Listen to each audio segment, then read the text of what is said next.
Might be worth saying, for the sake of somebody who's considering beginning meditation practice, that silent sitting is all about boredom and pain.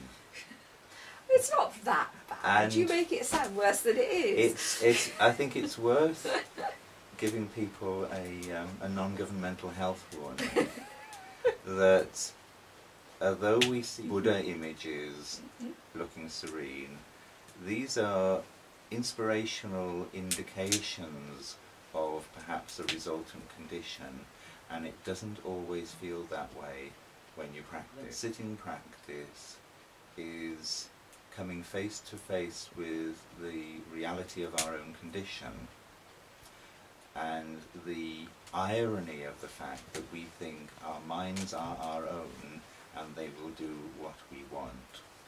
So we sit and we may attempt to have no thought, and at that point we can discover that thought actually seems to have the nature of an addiction, and the process of that practice leads us to understand that we're actually quite keen on thinking, and we're not too keen to let go, and that in itself is interesting.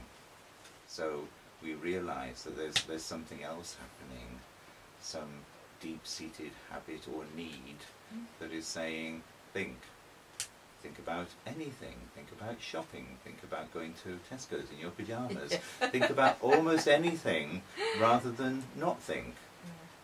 So rather than leave a practitioner with this difficulty, we can then engage in various methods that are there to enable us to come to an experiential understanding that the possibility is there that we can sit and not be addicted to thought.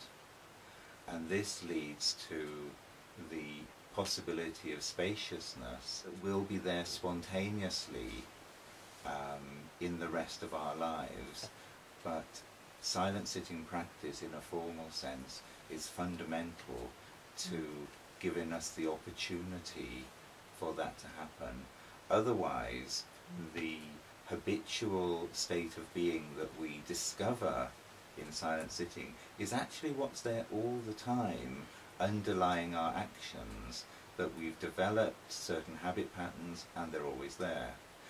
We find them in their rawest sense when we attempt to sit, and through that process discover what is behind that, and discover that we can sit comfortably without thought, and then that spaciousness appears within our lives and allows us to see our emotions from almost from a different dimension, and certainly a dimension that includes a sense of humour. And as soon as humour can arise, then the situation explodes.